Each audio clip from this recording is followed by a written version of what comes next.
todos. Para aqueles que assistirem depois, boa tarde, boa noite, boa madrugada. Estamos aqui em mais um encontro da Academia Brasileira de Direito do Trabalho, desta vez para falar da Lei Geral de Proteção de Dados, com duas especialistas no tema, ambas procuradoras do trabalho. A doutora Adriana Reis, ela é coordenadora do Grupo de Estudos de Tecnologia, que há uma aba só de LGPD, e a doutora Carolina Irata, também especialista no tema, e nós vamos debater e falar sobre LGPD nas relações de trabalho.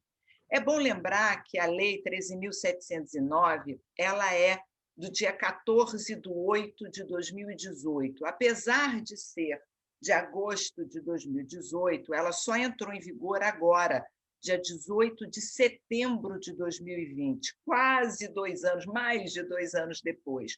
Uma parte da lei ainda vai entrar em vigor, que é a parte das punições administrativas, mas o restante da lei já está em pleno vigor, e eu aqui passo a palavra para ambas, começando pela doutora Carolina, para ela se apresentar e a gente começar aqui o nosso debate. Sejam bem-vindos a mais um encontro da Academia Brasileira de Direito do Trabalho. Muito obrigada, doutora Volha, é uma imensa honra, um imenso prazer estar aqui com a senhora e com a doutora Adriane Reis, minha colega de MPT.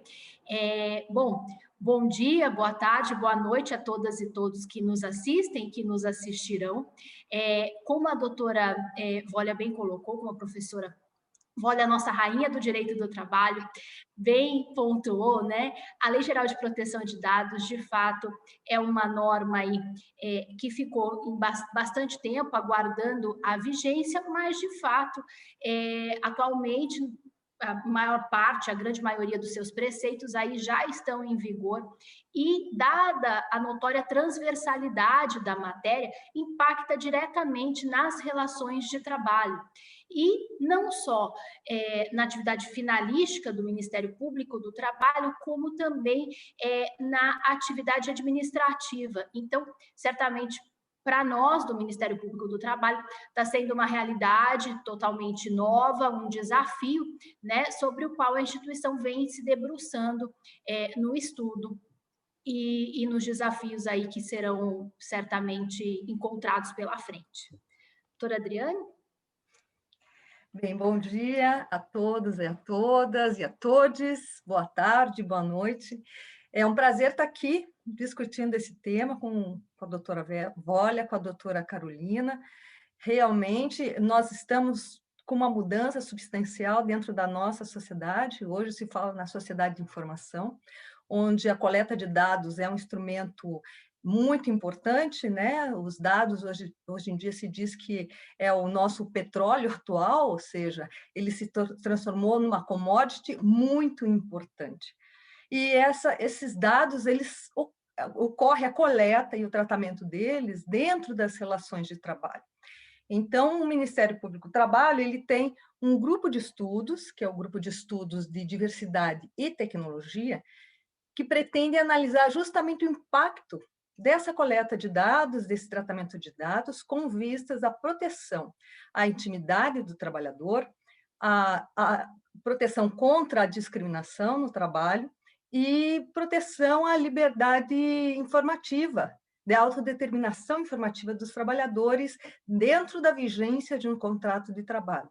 Nós vemos que a Lei 13.709, ela, de todos os projetos de lei em andamento, ela era a que menos protegia. Mas, ainda assim, ela tem um impacto muito forte nas relações de trabalho, nas relações das empresas com os entes públicos, e isso deve ser analisado com muito cuidado pelas empresas no momento de coleta e tratamento de dados, porque, atualmente, ela é responsável por todos os dados que ela está coletando e como ela está tratando esses dados. Então, é muito importante que as empresas elas tenham consciência disso e só façam essa coleta e esse tratamento na medida exata das suas necessidades. Seria mais ou menos por aí. Eu acredito que o Ministério Público do Trabalho ele tem a preocupação de cuidar para que não haja excessos, E o Ministério Público do Trabalho também, ele tem a possibilidade de questionar um uso indevido por parte da empresa, principalmente quando esse uso ele tem uma conotação de discriminatória em relação ao trabalhador. Perfeito, perfeito. A gente pode fazer uma introdução dizendo que o Brasil foi um dos últimos países a adotar uma lei geral de proteção de dados e, infelizmente, o fez muito mais por uma questão econômica do que propriamente de proteção à privacidade de qualquer um. E esqueceu de incluir na Lei Geral de Proteção de Dados sequer um capítulo, um artigo voltado ao direito do trabalho, diferente de outros países, como Portugal, Espanha e a própria GDPR, que tem alguma coisa. Portugal tem um capítulo, Espanha tem um capítulo, e a GDPR 3 artigos voltados ao direito do trabalho. Aí a nossa preocupação de pegar uma lei geral e tentar adaptar as regras trabalhistas, tentando diminuir esse conflito, essa tensão entre empregado e empregador. E não é só o empregado e o empregador que vão sofrer, também vai sofrer o governo, porque nós temos inúmeras regras, como, por exemplo, a ficha de registro digital, o cartão de ponto, o controle digital, em que a legislação muitas vezes se choca com a proteção de dados. O e-social ainda pede a cor, o gênero da pessoa. O e-social, enquanto o governo não mudar o próprio sistema, os empregadores vão estar descumprindo a lei porque o sistema não permite que ele cumpra. A ficha de registro de empregado, seja ela eletrônica ou física, ainda hoje pede se o trabalhador é eleitor ou não, qual é o número do título de eleitor, qual é a sua filiação, dados desnecessários para a admissão de um empregado. O que importa se o empregado é eleitor ou não para que ele firme um contrato de trabalho. Então, o MPT também pode, dentro dessas medidas, tentar tomar medidas, e nós, advogados, também já fiz aí um projeto de lei, já mandamos, aliás, foi o Quarteto Fantástico que ajudou, né? Fabrício, Rafael Miziara, eu e Yuri Pinheiro, a gente tentou fazer aí um projeto de lei, já mandamos, para ver se a gente consegue adaptar essa lei geral, como o nome diz, geral, a algumas regras trabalhistas. Vivenciávamos, antes da Lei Geral de Proteção de Dados, aquela privacidade que lá na época do Código Civil acreditávamos que era uma privacidade absoluta. Era até um direito indisponível. Quantas vezes escrevi e defendi isso em sentenças, livros e artigos. E hoje se fala da privacidade decisional, isso é, o próprio titular decide o quanto ele quer dar dos seus dados para o outro tratar. E eu acho que o principal ponto da LGPD, e era necessário, foi dizer que o dono do dado é o titular, e não aquele que o coletou está tratando. A gente viu até ontem ou anteontem, né? Vimos agora no mês de novembro, decisões caçando sites que vendem dados de terceiros, achando que são os proprietários desses dados, quando nós sabemos que, na realidade, o titular é o próprio dono do seu dado e que ele pode, na medida do possível, mandar corrigir, ser um coadjuvante ou até mandar eliminar os dados. Na relação de trabalho é um pouco mais difícil, porque a principal base de tratamento é a lei e o contrato. E a lei obriga partes, isso é, empregado e empregador, a tratarem aqueles dados para fins de FGTS, Previdência Social, PIS e várias outras regras. E, nesse sentido, eu queria saber como é que vocês encaram esse conflito entre a legislação que nós temos, ainda não adaptada, mesmo que algumas delas sejam através de portarias, que é o caso da ficha de registro de empregados, e a atuação dos empregadores, como eles fazem para cumprir. Nas palestras que nós temos dado, a principal pergunta é: mas como é que eu faço com o e-social para não incluir o gênero? Né? Se é homem ou mulher, isso não interessa, quer dizer, até interessaria para a questão de peso, para a questão da licença maternidade, mas não para a questão de admissão no emprego, né? Tirando raras exceções. Então, eu passo a palavra aqui para a Carolina, a doutora Carolina, para falar um pouquinho sobre isso. Olha, tem total razão, né? Na verdade, assim, o Brasil vem de uma tradição de publicidade e agora passa, então, a proteger dados pessoais. Embora, evidentemente, a gente já tenha na Constituição Federal, sem dúvida, a LGPD é uma norma materialmente, com uma fundamentalidade material, né? Visa implementar realmente o direito à intimidade, à vida privada, mas o fato é que essas informações elas vinham sempre sendo solicitadas porque elas geravam base de dados estatísticos, né? Então, o governo brasileiro, de fato, solicita essas informações para a formação de base de dados. Mas, como você bem colocou, não são mais dados necessários para admissão. São dados necessários, talvez, para a formação de bancos de dados, para estudos, enfim. E aí, de fato, há uma necessidade de adaptação do poder público a essa nova Lei Geral de Proteção de Dados, né? A gente precisa reconhecer que, neste momento, o poder público ainda não adaptou, né? Nós temos, por exemplo, dentro do Conselho Nacional do Ministério Público, uma comissão criada para justamente verificar a implementação da LGPD no âmbito do MP brasileiro. E no Ministério Público do Trabalho, a mesma coisa, né? Então, nós estamos, na verdade, mudando um paradigma, de um paradigma de publicidade de dados para um paradigma, de fato, de proteção à privacidade, muda-se a centralidade, muda-se o eixo, né? E o eixo agora passa a ser o titular dos dados, a pessoa natural. Lembrando que a LGPD somente se aplica à pessoa natural, não aí abarca a tutela de dados da pessoa jurídica, o que não significa também que a pessoa jurídica não seja titular de dados, enfim, só não é protegida na mesma sistemática da LGPD. O fato é que, por exemplo, recentemente, né, no contexto da pandemia, o governo Bolsonaro editou uma medida provisória para que as concessionárias de serviços de telecomunicações compartilhassem com o governo os dados pessoais dos usuários, né? Bom, isso chegou ao STF por provocação da OAB, e aí o STF, a ministra Rosa Weber, em uma decisão monocrática, assinalou, ainda que não estivesse vigente, na época ainda não estava vigente a LGPD, a Lei Geral de Proteção de Dados, mas ela assinalou justamente que esse tipo de conduta não seria mais admissível, haja vista o princípio da autodeterminação informativa, que aqueles titulares, quando informaram os dados, eles não sabiam da possibilidade de compartilhamento e que aquela reutilização, né, que seria um tratamento, não seria lícita.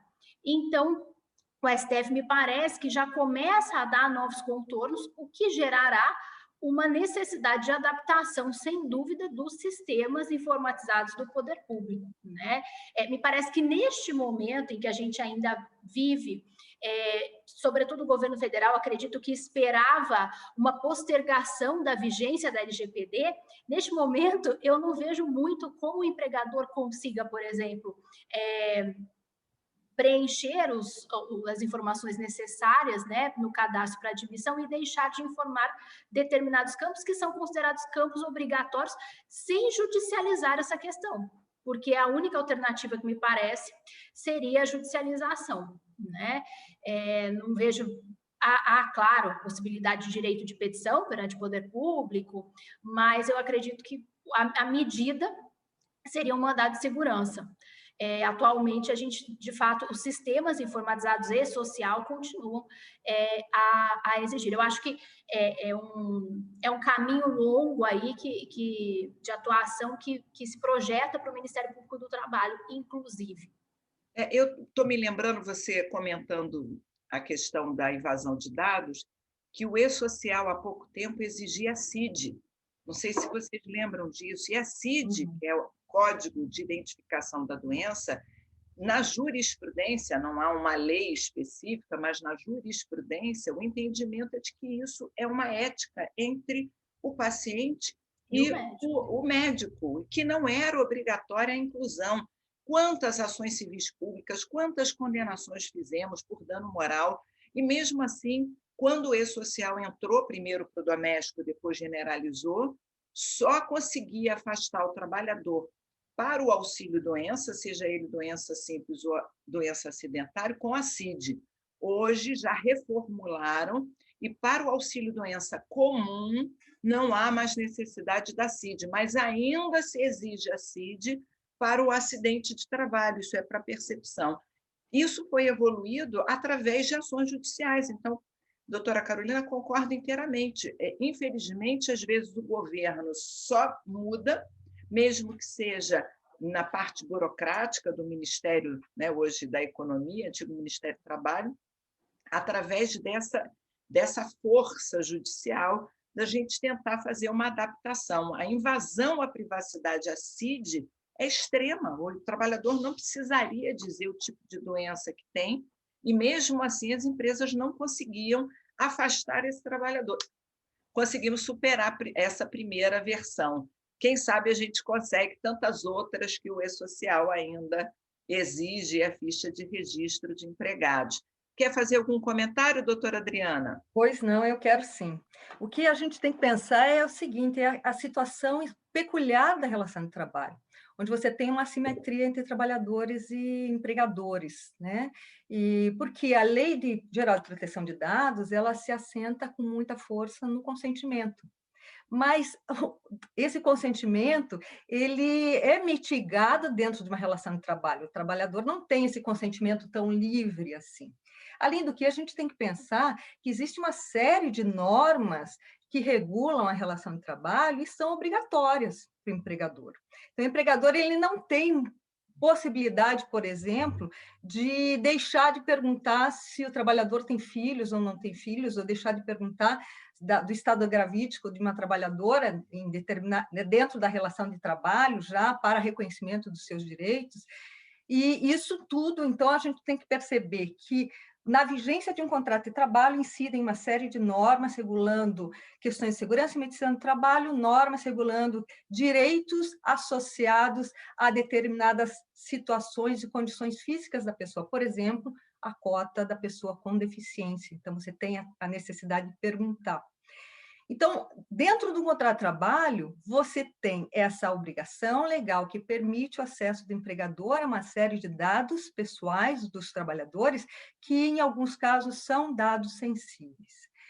Quando a gente fala, por exemplo, em raça e fala em gênero, a gente tem que lembrar que há a necessidade, há uma previsão em uma série de tratados internacionais da adoção de ações afirmativas por parte de empregadores para a promoção da igualdade de oportunidades. Então, nesse sentido, eu acho que ainda há necessidade dessa coleta de dados, porque você não consegue fazer uma ação afirmativa sem mensurar internamente nas empresas aonde estão as mulheres, aonde estão as pessoas negras, quais são os cargos, qual é a remuneração. Por exemplo, a remuneração para nós conseguirmos atingir um patamar de igualdade salarial entre homens e mulheres, nós precisamos saber quais são as pessoas do gênero feminino e do gênero masculino e o quanto cada um deles está recebendo na empresa.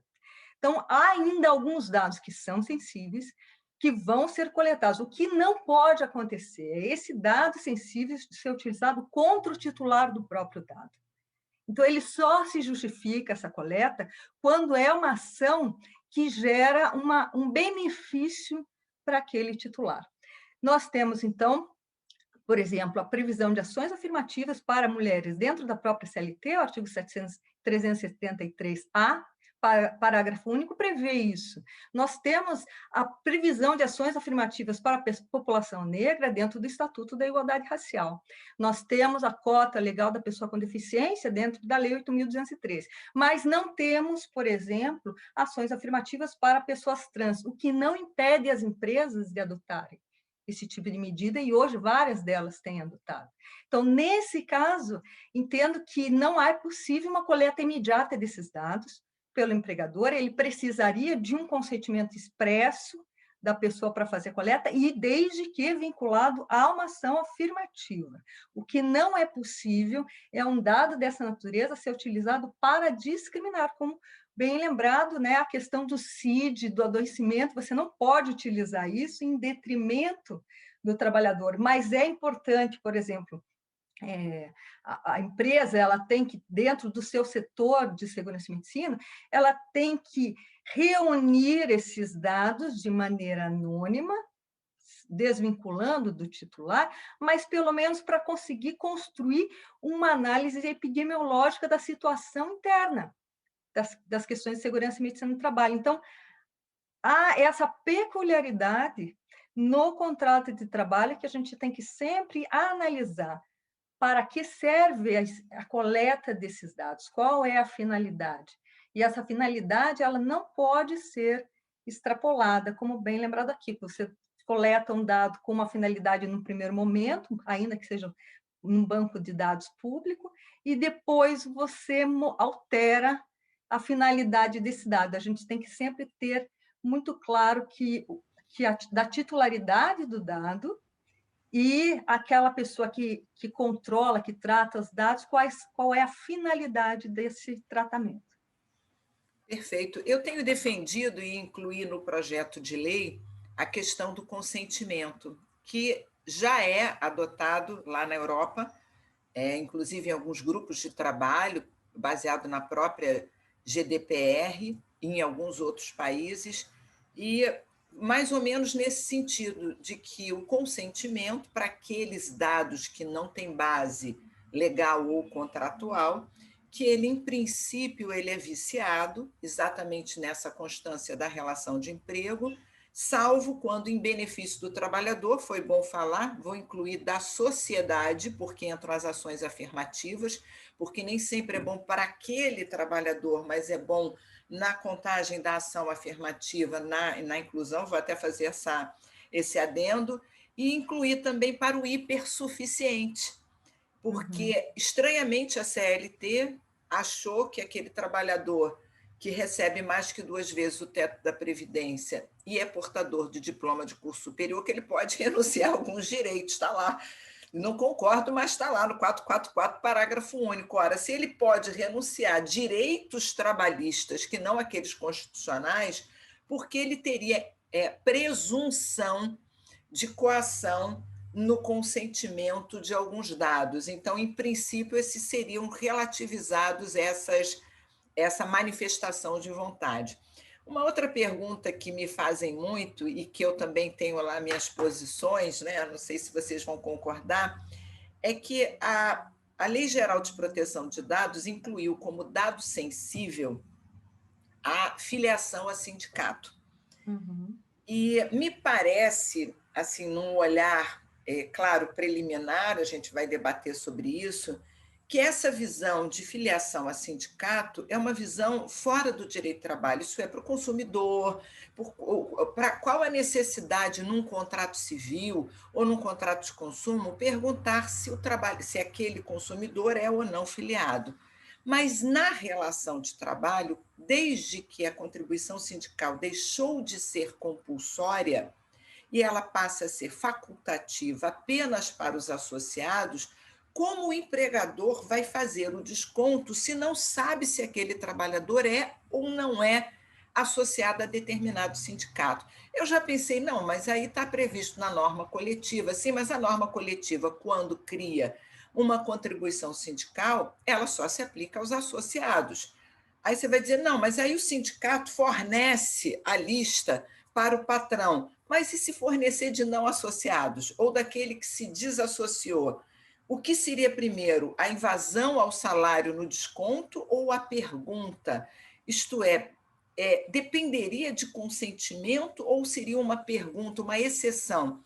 Eu tenho defendido, não sei se as doutoras vão concordar ou não, que para fins de direito do trabalho, isso não seria um dado sensível, salvo se gerar discriminação, mas para fins da contribuição sindical que o patrão, por força do artigo 545, está obrigado a descontar, desde que notificado pelos sindicatos, e hoje a notificação pode ser feita através de norma coletiva, isso é, dispensa um ato de notificação quando previsto em norma coletiva, eu entendo que é um dado que ele pode perguntar desde a admissão para que ele, e se for o caso, anualmente, ó, você continua associado, me avisa se deixou a associação sindical. Como é que as doutoras pensam em relação especificadamente à associação sindical na relação de trabalho como dado sensível? Se necessita de consentimento, se não necessita, como é que pensam sobre isso? Eu ou a Vólia? Eu ou você, Dri? Ah, tá bom. Não, você pode começar, a gente segue a mesma ordem. Tá bom. Então, doutora Vólia, me parece que o ponto-chave aí seja, de fato, o momento em que o empregador indaga isso ao empregado, né? Me parece que se ele indagar isso numa fase pré-contratual, eu acho que não tem muito...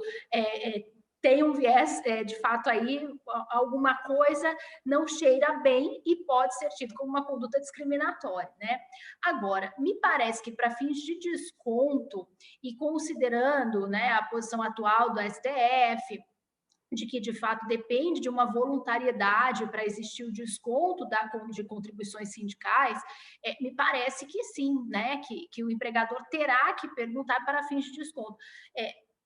A gente tem que pensar um pouco na realidade, né, do Brasil, e na realidade brasileira, para o empregado, eu acho que é muito mais gravoso o desconto direto de uma verba que seja alimentar, ainda que o sindicato forneça esse dado e depois ele diga, não, mas eu não sou mais filiado, eu deixei de ser filiado, ou então eu revoguei o meu consentimento para o sindicato. Então, me parece que seja uma situação muito mais gravosa para o empregado em si.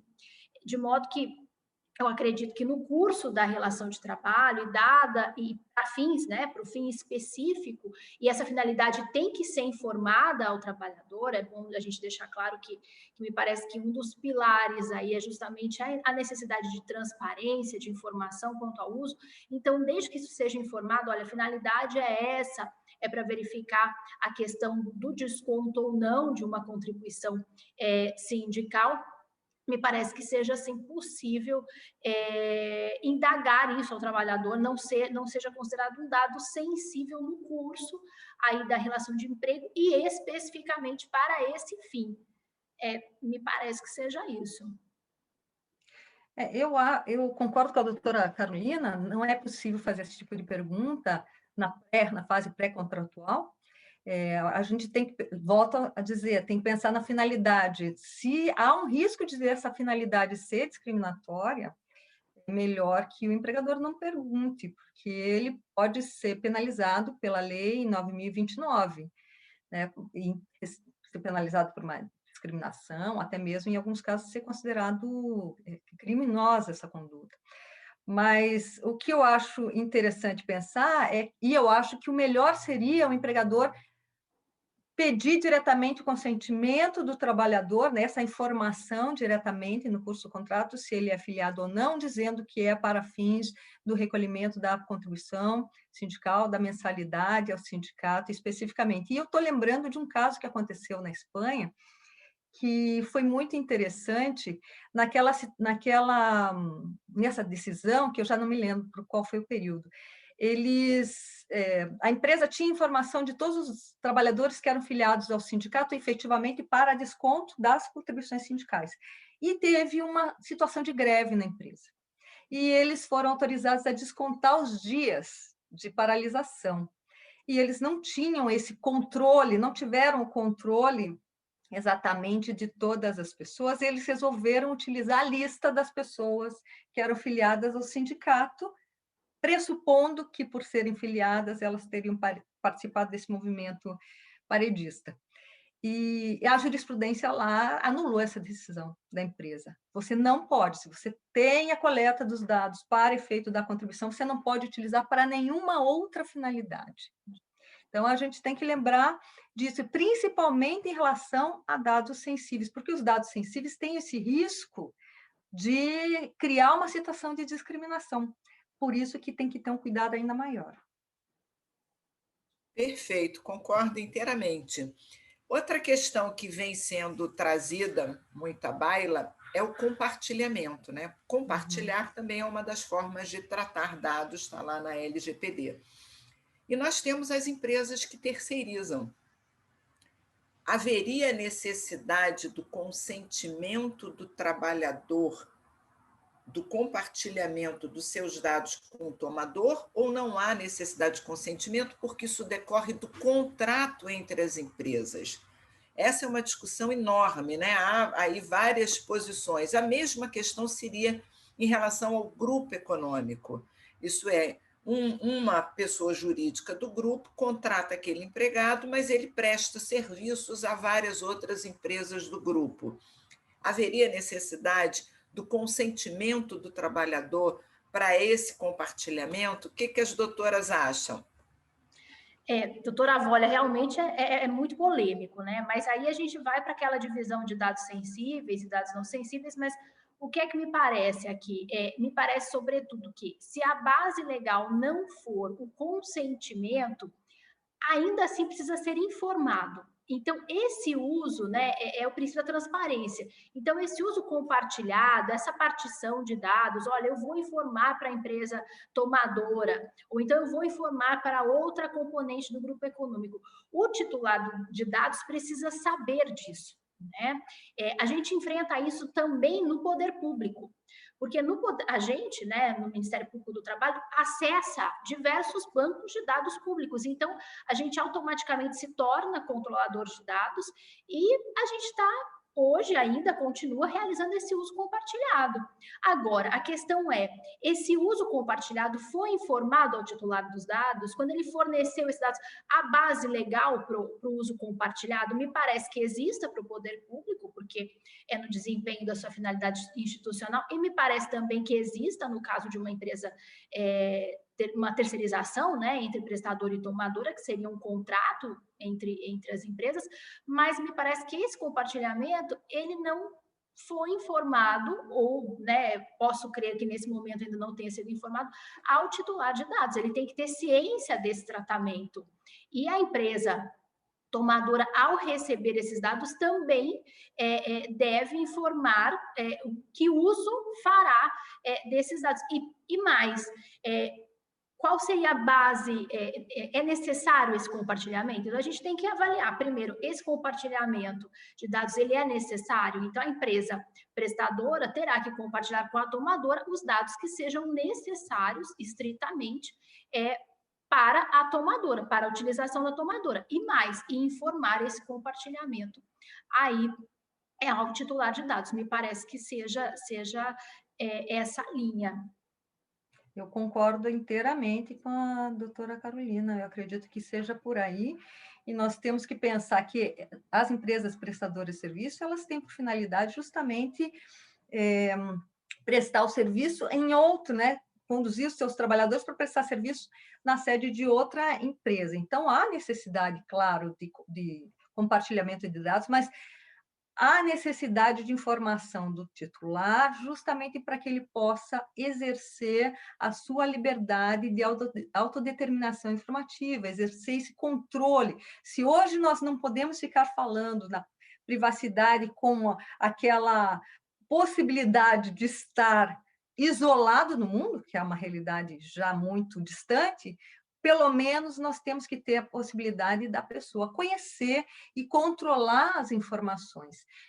Nesse ponto, eu reforço esse alerta também da necessidade de avaliar quais são os dados compartilhados, ainda que seja dentro desse contrato de prestação de serviço, porque não serão todos os dados que têm interesse de compartilhamento. A gente acabou de falar de um deles, que é a filiação sindical.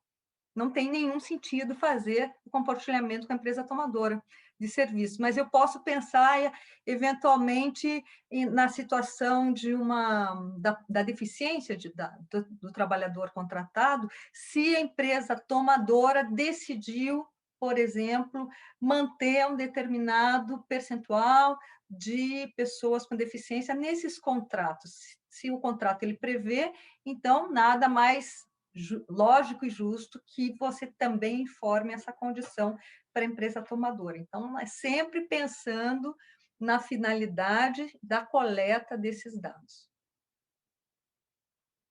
A gente sabe que a maioria dos contratos de prestação de serviços, o próprio contrato entre as empresas, não entre o empregado, já prevê, para fins de fiscalização, a comprovação de depósitos de FGTS, pagamentos de salário, previdência. Então, eu acho que, em relação a esses dados, há o legítimo interesse de compartilhar. Agora, em relação a outros dados mais sensíveis, esse sim, só se houvesse necessidade, transparência e consentimento.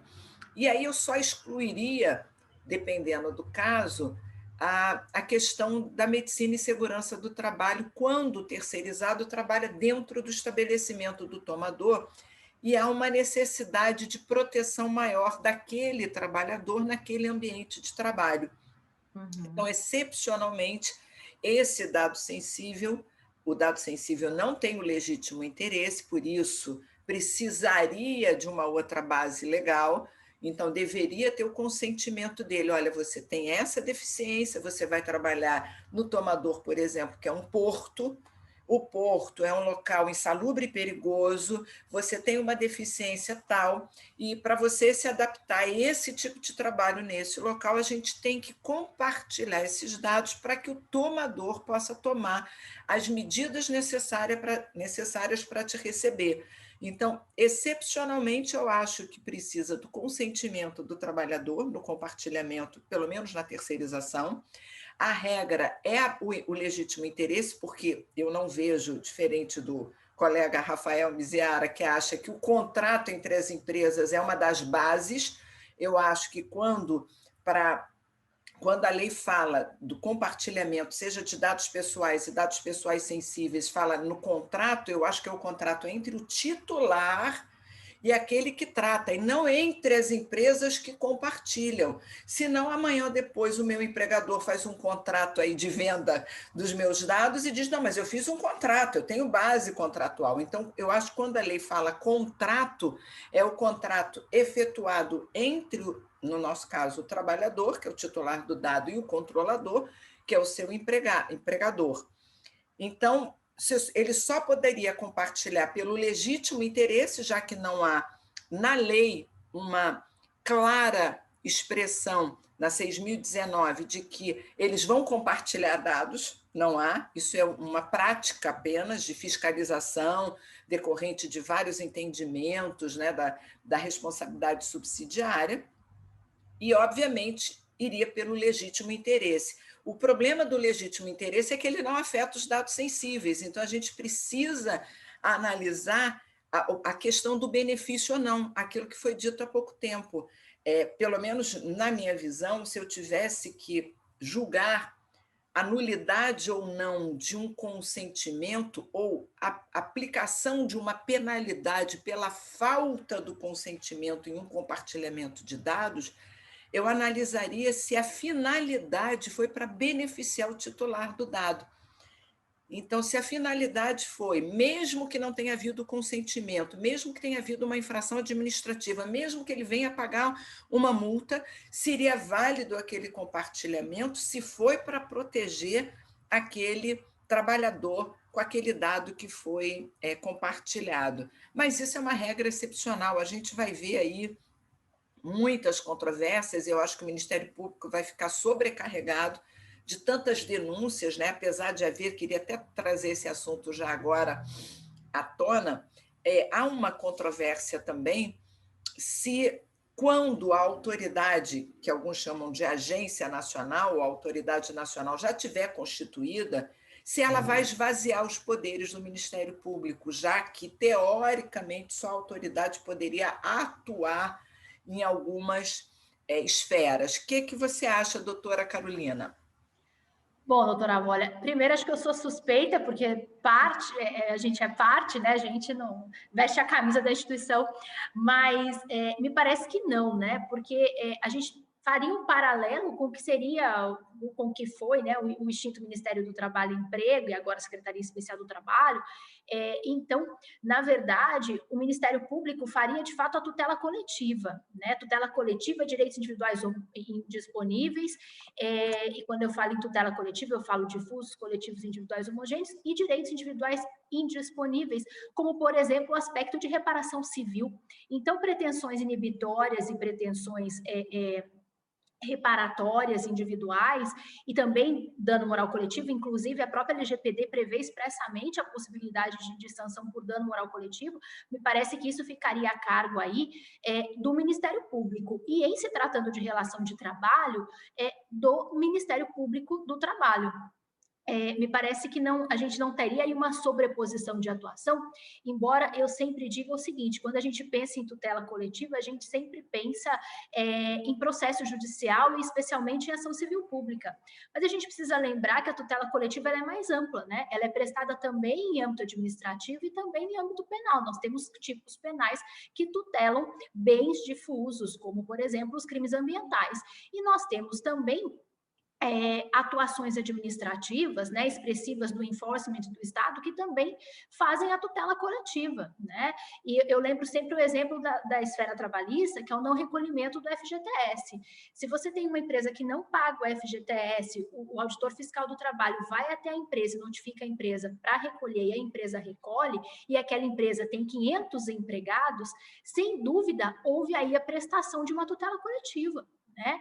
E nesse ponto me parece que as coisas não se esvaziam, eu acho que são esforços conjuntos que se somam, e a gente vai pensar sempre na atuação paralela e conjunta. Então, com a Autoridade Nacional de Proteção de Dados, o Ministério Público do Trabalho, enfim, todos prestando aí a tutela coletiva, mas me parece que essa questão judicial, de prestação de tutela inibitória, de tutela de direito individual e indisponível, ficará a cargo do Ministério Público e, nas relações do trabalho, a cargo do Ministério Público do Trabalho. Eu concordo também, não vejo como pode esvaziar, até porque seria inconstitucional a lei se ela tivesse essa pretensão, né? No artigo 129 da Constituição, fala que a função institucional do Ministério Público zelar pelo efetivo respeito dos poderes públicos e dos serviços de relevância pública aos direitos assegurados nessa Constituição. Partindo do pressuposto de que a tutela dos direitos dos dados pessoais diz respeito à intimidade, à privacidade, à não discriminação de trabalhadores, você já verifica que há essa possibilidade do Ministério Público do Trabalho atuar diretamente em relação às empresas, nesse sentido, ou até mesmo em relação à própria Autoridade Nacional de Proteção de Dados, porque questionando. E a gente tem que pensar que esses dois órgãos, eles podem e devem trabalhar de forma harmônica na construção da regulamentação. Aqui nós falamos de várias dificuldades que nós temos em verificar o alcance da Lei de Proteção de Dados dentro do contrato de trabalho. Então, todos os países que enfrentaram essa temática foram construindo, por meio de decisões administrativas, por meio de decisões judiciais, qual é o alcance dessa lei, e essa construção ela tem que ser permanente, porque há essa dinâmica de coleta de dados, de informação, de velocidade, ela modifica a situação em tela. Então, é importante que os dois órgãos trabalhem de maneira conjunta. O Ministério Público do Trabalho ele pode contribuir muito, porque tem uma experiência por meio das denúncias que recebe diretamente de trabalhadores e sindicatos em relação a situações de abuso, e ele pode auxiliar nesse amadurecimento de quais são os dados a serem coletados, de maneira a proteger tanto o trabalhador quanto a própria empresa, para que ela saiba quais são os limites e que ela verifique internamente qual é o interesse dela em relação a determinado dado. Uma das grandes dificuldades que nós temos na nossa sociedade da informação é justamente porque nós construímos esse modelo de sociedade pautado em decisões, muitas vezes, de empresas de tecnologia que não viam nenhum tipo de barreira para conhecer o máximo de dados e perceberam a grande potencialidade comercial desses dados, e hoje a gente vê a potência de manipulação desses dados. Isso tem um interesse público muito forte. Então, nós, infelizmente, adotamos esse modelo de livre coleta e não adotamos o modelo de proteção à privacidade desde o início. Se nós tivéssemos adotado um modelo mais restritivo desde o início, talvez hoje ficasse mais claro para as empresas perceber que não há o interesse delas em conhecer determinados dados, porque elas são responsáveis pelo cuidado, pela tutela, né, pela criptografia desses dados, porque elas ficam responsáveis por eventual vazamento. Então, é uma pena que tenha sido dessa maneira, mas se foi dessa maneira, não tem problema, nós retomamos e colocamos os limites, as fronteiras necessárias. Também concordo, eu acho que as pessoas confundem o poder de autuar com as multas administrativas, esse sim, acho que é exclusivo lá da autoridade nacional, com o poder de fiscalizar, com o poder de atuar, investigar, defender interesses coletivos. Então, concordo inteiramente, acho que não esvaziou, ao contrário, é como a multa do Ministério do Trabalho. Quem pode autuar para aquela multa específica é o Ministério do Trabalho, mas ele age em conjunto com o Ministério Público do Trabalho. Também não acho que esvaziou o Ministério do Trabalho na fiscalização dos direitos de discriminação, de não discriminação, de outras autuações. É aquela autuação específica daquela multa que vai até 2%, até 50 milhões, aquela que é específica da autoridade nacional. Mas não vejo por que isso esvazia. Já fiz tanta palestra, não, agora o Ministério Público não pode se meter mais. Eu falei, olha só, gente, eu acho que vocês estão um pouco fora da realidade. Talvez seja um desejo, né? Não uma realidade. Bom, a gente já está caminhando aí para a nossa parte final e eu queria falar um pouquinho da biometria, porque dado biométrico passou a ser considerado um dado sensível. E a gente sabe que muitos empregadores têm a adoção do controle de ponto por biometria. O que as doutoras acham? Isso foi revogado, agora tem que pedir consentimento, tem base legal, não precisa? Vamos falar um pouquinho da biometria. Bom, quando a gente lembra, né, de biometria, a gente fala de biometria, a primeira coisa que vem na cabeça realmente é a impressão digital, né? Mas a biometria não é só a impressão digital, né? São todos os outros aspectos aí que identifiquem uma pessoa, né? Então, por exemplo, a parametrização do rosto, a identificação facial, isso também é biometria. Mas o fato é que o que é mais usual, de fato, nas relações de trabalho é justamente a impressão digital para a coleta do ponto digital. Não me parece que a LGPD venha para proibir, né? Venha funcionando aí como um impeditivo da biometria. Porque, claro, existem outras formas de se colher de se anotar a jornada, de se registrar a jornada, sim, né? Sem dúvida, a gente não pode dizer que não existam outras formas, né? Desde o ponto manual, enfim, existem outras formas de se colher, mas não me parece que nenhuma seja tão efetiva, seja tão fidedigna quanto a coleta aí da digital do trabalhador. Então, nesse ponto, me parece que seria possível, sim, né, continuar utilizando a biometria para a finalidade específica, e volto novamente, né, isso precisa ser informado ao trabalhador, que a finalidade específica é para justamente o registro, né, dos horários de início e término da jornada e eventuais intervalos, mas isso não pode ser utilizado para outra finalidade. Então, a finalidade é específica para registro de jornada, considerando que é o meio mais eficaz disponível, me parece, para registro de jornada, registro de horário de horário de início e término da jornada.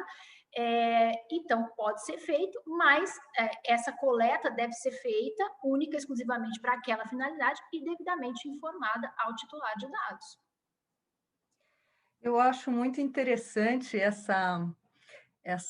como que nós enfrentamos essa situação da biometria quando comparam com a realidade que a gente observa dentro da União Europeia. Aqui no Brasil, a gente assimila o controle biométrico com muito mais facilidade, né? O grande problema, eu vejo, dos dados biométricos é que são dados que não podem, que se associam ao corpo da pessoa.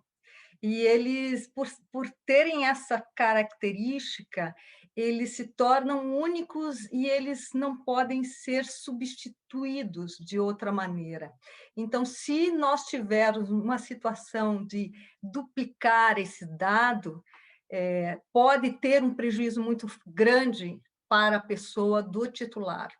Se nós tivermos isso, nós temos que pensar que a biometria ela não é tão difícil de ser replicada.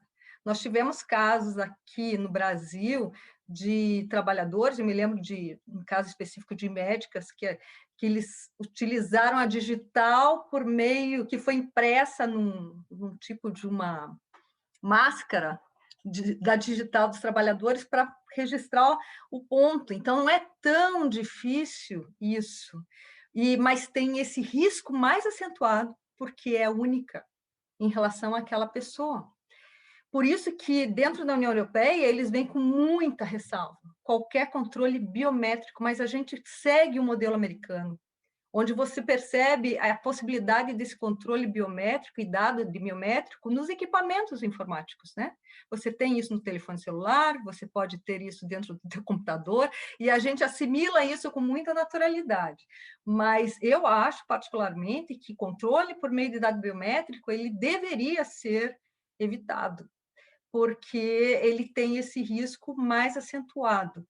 E já trago à baila a questão de controle de dados genéticos também, né? Que dentro do direito europeu é proibido qualquer tipo de controle, de coleta de dados genéticos, a não ser para pesquisa.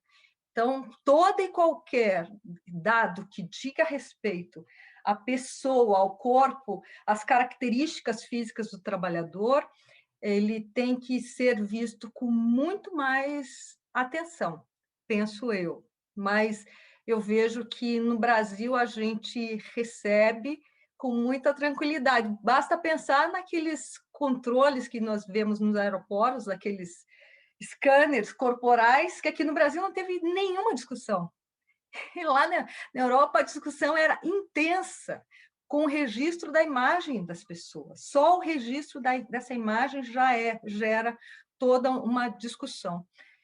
Acho que a gente tem muito a amadurecer, a questionar em relação a isso, e acho que a lei de proteção de dados traz essa vantagem de nos fazer parar um momento e refletir sobre quais são as nossas opções, quais são as trilhas que nós estamos tomando. Vamos falar de um último tema para a gente encerrar a nossa horinha.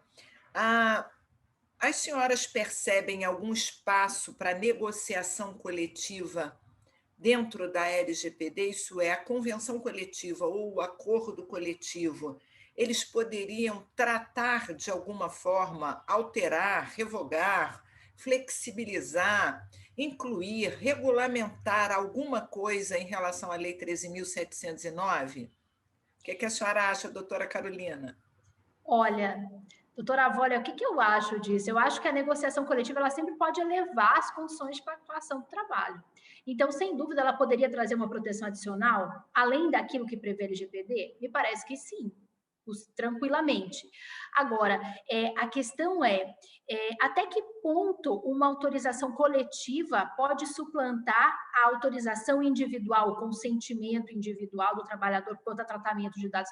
Não me parece que isso seja possível, tá? Então, assim, o que eu vejo pode elevar a proteção social, pode elevar o nível aí da LGPD, pode pactuar favoravelmente ao trabalhador, que no caso seria o titular de dados, sem dúvida. Agora, poderia suplantar um consentimento? Poderia, então, abrir mão ou, então, autorizar de antemão determinados tratamentos de dados sem a autorização individual do titular de dados? Aí já me parece que não, tá? Então, eu veria um espaço da negociação coletiva para elevação das condições de proteção. Agora, para suplantar consentimento individual, me parece que é um tanto quanto complicado a gente pensar nesse aspecto. Não sei o que a doutora Adriane pensa disso. Eu É concordo tudo muito inteiramente. novo, né? É muito novo, mas eu concordo inteiramente. Eu acho que o sindicato ele tem condições, por exemplo, de discutir qual é, quando você vai coletar dados pessoais, principalmente dados relacionados à produção, qual é o período que deve ser utilizado para medidas de promoção, de ascensão na carreira. Ele pode auxiliar nisso, ele pode auxiliar na informação entre os trabalhadores em relação a esses dados, na discussão junto com o empregador sobre a extensão desses dados que são coletados, qualitativa e quantitativamente, mas para qualquer discussão é essencial que o sindicato e sindicalistas tenham a possibilidade de ter um acompanhamento de um perito, ou então que eles sejam capacitados em relação a isso, e eu digo nós também, né, do Poder Judiciário, do Ministério Público do Trabalho, do Ministério da Economia, agentes públicos, nós precisamos ter uma capacitação intensa para conseguir analisar se esse dado ele é excessivo, ou se ele atende à adequação, à necessidade, à proporcionalidade do dado. Então, eu acho que o sindicato ele pode contribuir nisso, mas nunca, jamais, substituir o consentimento do trabalhador. Bom, eu acho que existe algum espaço, sim, na negociação coletiva. Aliás, a GDPR tem um artigo específico, acho que é o 64, que diz que as normas coletivas poderão regular. Acho que ele pode entrar, por exemplo, falando de mais punições, mais multas, trazendo um consentimento apenas quando não causar prejuízo ao trabalhador, aquela discussão que travávamos lá no início, que ainda é, vamos dizer, nebulosa. Olha, caso o consentimento seja dado, apesar de presumidamente sob coação, se trouxer um benefício ao trabalhador, ele será considerado. Isso é uma faixa muito pequena. Não vejo como revogar direitos da personalidade, invadir direitos da privacidade, não vejo como excluir um daqueles verbos do que é tratar dado, mas acho que ele pode falar, por exemplo, do compartilhamento na empresa que terceiriza, para deixar um pouco mais claro, trazer informações, trazer benefícios, criar mais proteções, aumentar as multas ou aplicar multas que não sejam, né, pela autoridade, mas sim entre as partes ali. Então, eu vejo, sim, algum espaço, mas muito mais para favorecer o titular do dado, no nosso caso é o trabalhador, já que é esse o destinatário, que é a pessoa natural da LGPD, que propriamente para revogar. Talvez, assim, falando em alguma revogação, eu só posso imaginar uma questão, por exemplo, eu não sei se vão concordar, vou falar, se não concordarem, diga. A Lei Geral de Proteção de Dados diz que o operador responde solidariamente com o controlador. E a doutrina, né, isso é muito cedo para falar de jurisprudência, mas nós aqui no Brasil, os que estão comentando o assunto, a gente vem dizendo que é possível um empregado ser nomeado operador. E o TJ e alguns órgãos públicos já têm nomeado dentro dos seus órgãos públicos operadores servidores. E não é crível que ele seja solidário quando ele obedece às regras. Isso é, quando ele não age com má fé ou extrapolação. Então, talvez a norma coletiva pudesse dizer não há solidariedade, e aí seria uma revogação da lei, quando o operador for empregado do controlador e obedecer às regras desse. Então, desde que sejam regras lícitas, né? Obviamente. Então, eu acho que também teria um espaçozinho para proteger o trabalhador, porque é muito raro na legislação trabalhista, tirando raríssimas exceções, né? É muito raro a gente olhar um empregado solidário ao patrão. né? Talvez a gente tenha um caso, por exemplo, de um médico que cometa aí um ilícito com um paciente, mas isso vai numa solidariedade muito mais na relação de consumo, na relação civil, em que um pode ir atrás do outro na ação de regresso, mas você vê uma solidariedade entre eles é forte. E como hoje existe esse entendimento de que o operador pode ser empregado, eu acho que a norma coletiva pode tratar um pouquinho dessa solidariedade. A gente ainda tem o DPO, que é o encarregado. Eu acho que a norma coletiva também pode dizer, olha, uma empresa, né, desse ramo pode compartilhar o DPO, porque isso também é controvertido, principalmente as pequenas, médias e microempreendedores, ou o MEI, ou poderia dispensar o MEI de ter um DPO, porque é caro, não é fácil. Então, eu acho que existe algum espaço, sim, desde que não viole aqueles direitos fundamentais e seja, via de regra, protetiva para o titular do direito. O que as senhoras acham dessa minha fala? Bom, o que eu acho? Eu tenho uma certa dificuldade de pensar que a negociação coletiva pode dispensar uma responsabilidade que deriva de lei, né, de lei expressa, porque a LGPD ela fala expressamente que o operador ele vai ser solidário com o controlador, né? Mas aí tem uma restrição, salvo engano, quando ele se afasta das disposições, das orientações do próprio controlador, ou quando ele descumpre a lei. Eu de fato, eu tenho uma dificuldade muito grande em pensar nisso, né? E talvez valesse a pena a gente até rediscutir, será que ele que pode ser empregado, né?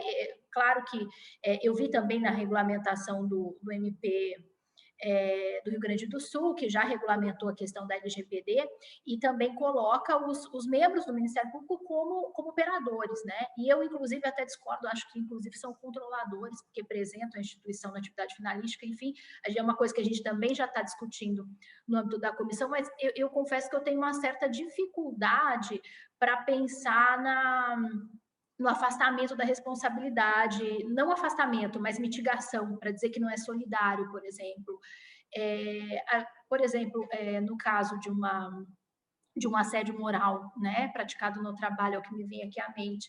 Se a gente for pensar o ofensor, me parece que também tem uma responsabilidade aí, né, solidária. Então, me parece que em determinadas situações, o direito do trabalho acaba admitindo esse tipo de responsabilização. Então, eu particularmente tenho uma certa dificuldade em pensar que uma negociação coletiva poderia afastar uma responsabilidade que decorre de lei e uma lei expressa, né? Então, me parece isso, mas é claro, é uma consideração inicial, porque eu confesso que basicamente eu nunca havia pensado numa negociação coletiva nesses termos. Eu acho muito interessante a sua observação, doutora Volha, porque, na realidade, a gente tem que pensar, mais uma vez, nessa Lei Geral de Proteção de Dados dentro de um contrato assimétrico. Aí você tem o operador, né, o responsável, na condição de trabalhador submetido às ordens do controlador dos dados, e me parece que a gente vai ter que amoldar, adequar essa norma à realidade do contrato de trabalho. E não sei se seria por negociação coletiva ou por uma interpretação da própria agência, né, de proteção de dados, pela autoridade pública, mas eu penso na aplicação do artigo 462 da CLT, que onde fala que o dano causado pelo empregado só é passível de desconto se for por culpa ou dolo. Tem que ter uma conduta inadequada desse trabalhador para você justificar essa apropriação de parte do salário dele, que é para subsistência, né? Então, eu acho que é algo a ser pensado com muita cautela. E acho eu tenho mais dificuldade em fazer a aplicação da norma assim, como eu tenho dificuldade. Eu acho que é muito difícil você responsabilizar, ainda mais sendo uma pessoa física, né? Trazer essa responsabilidade solidária por uma decisão da empresa, se for uma empresa de grandes dimensões, eu acho desproporcional. Eu exatamente pensava nisso. Imaginem os operadores dos tribunais, né? O TJ já nomeou um servidor, ele lidando com dados de todos, não só das partes mesmo processuais, mas também dos servidores, dos terceirizados. Imagine isso numa grande empresa. Ele está numa atividade de risco, porque é possível haver algum erro, mas não por dolo ou culpa, mas porque é uma atividade de risco e, por isso, a probabilidade de um vazamento, de um hacker, de um equívoco é grande. E a lei trazendo a solidariedade já afasta, por exemplo, alguns dos meus colegas já dizem assim, não pode ser empregado só porque a lei já fala da solidariedade. Eu já acho que pode ser empregado, mas que a gente pode atenuar a solidariedade, talvez em norma coletiva, enquanto não vem aí a autoridade, quem sabe uma subsidiariedade ou até uma exclusão em atividades de risco ou quando não há dolo, culpa desse trabalhador que praticou algo contrário ao determinado. Eu acho que quando a lei falou, pelo menos essa é a minha visão, quando a lei fala do operador, ela imaginava uma outra pessoa física ou jurídica, como são os contadores hoje em dia, em que você entrega os dados. Mas quando a gente começou a ver que os próprios empregadores estão nomeando os seus empregados, e eu não vejo por que não, porque ele é apenas executor daquelas ordens do controlador, eu acho que pode ser empregado, mas quando se vê a punição que é a solidariedade, é muito forte para alguém subordinado àquelas ordens. Sim. Então, é por isso que eu acho que a norma coletiva, de alguma forma, pode tratar, que não seja revogar, assim, na visão da doutora Carolina, mas que seja atenuar para uma subsidiariedade, você vai primeiro ao órgão para pedir as punições, e se for o caso, ao outro, mas eu ainda iria para uma exclusão, já que o sindicato visa a proteção dos direitos desses trabalhadores. E se o judiciário amanhã ou depois entender que essa cláusula é nula, o sindicato pelo menos tentou proteger, né, demonstrar que tem aí um interesse em proteger essa categoria, já que a lei não foi feita olhando o direito do trabalho. Infelizmente, ela não foi feita olhando essa relação desigual, né, entre empregado e empregador. Eu me preocupo menos com o DPO, porque o DPO ele tem uma autonomia maior. Né? Ele é um expert, ele tem autonomia, ele fica ali entre, né, os terceiros, os titulares, os consumidores, a autoridade, o controlador. Esse, eu acho que ele tem aí uma liberdade maior e a lei não dá essa solidariedade para ele. Agora, o operador me preocupa, e me preocupa mais ainda por conta dessa utilização pelo empregador da responsabilidade solidária de um trabalhador que deve ser, né, provavelmente, infinitamente mais hipossuficiente do que a empresa o seja. Bom, a gente chegou aqui... desculpa, pode falar. Não, você vai colocar, só complementando, você vai colocar o trabalhador numa situação onde ele tem que escolher se ele continua sendo empregado ou se ele vai se opor àquela decisão do empregador porque ele é solidário. É uma situação muito crítica. Difícil, né? A gente tinha que fazer essa adaptação, tinha que tentar adaptar isso para o direito do trabalho. Já estou anotando aqui tudo, vou tentar incluir um artigo lá dizendo que quando o operador for empregado, não há responsabilidade solidária, porque aí decorre de lei, né, doutora Carolina? A gente não vai precisar aqui ficar falando da norma. Não, a minha dificuldade realmente é a questão da dispensa, né, por norma coletiva. Aí realmente eu tenho dificuldade. Agora eu reconheço que de fato ele é insuficiente, ele vai ficar entre o emprego dele e assumir um ônus que seria excessivo. Eu reconheço tudo isso. Eu reconheço também que a norma ela não é feita para aspectos trabalhistas, né, ela é transversal, e aí a gente vai adaptar, o que pode também ser visto como uma vantagem, né? Porque dá para a gente adaptar ainda, dá para pensar quando às vezes é feito para questões trabalhistas, e às vezes vem não muito aquilo que a gente espera, e aí fica um pouco mais difícil. Mas eu confesso que nesse caso gera toda essa questão de dificuldade, tendo em vista a hipossuficiência, né? Se a gente for pensar num operador empregado.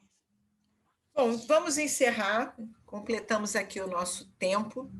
Agradeço imensamente a doutora Carolina Irata, a doutora Adriana Reis de Araújo, membros do Ministério Público, trazendo uma abordagem diferenciada da LGPD, e quero encontrá-las em próximas palestras, aqui inclusive na Academia Brasileira, e passo a palavra para as senhoras para se despedirem. Então, a todos o meu beijo e até um próximo encontro.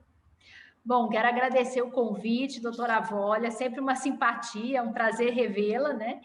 E, enfim, dizer que eu estou sempre à disposição, foi uma honra, Adriane, também agradecer que me repassou aí o convite, né, minha querida amiga, e dizer que, enfim, essa lei é uma lei nova, né, as discussões são iniciais, nós ainda estamos, na verdade, construindo, né, os parâmetros aí dentro da relação de trabalho, de aplicação da LGPD, o Ministério Público do Trabalho construindo também os parâmetros de aplicação de incidência dessa lei dentro do próprio Ministério Público do Trabalho, na sua atividade finalística, na sua atividade administrativa.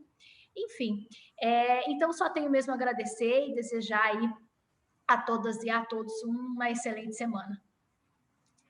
Eu também gostaria de agradecer o convite da academia e dizer que foi um prazer conhecê-la, doutora Volha, e foi um prazer estar aqui dividindo esse espaço com a doutora Carolina. Passou muito rápido, foi muito agradável a conversa e provocou inúmeras reflexões.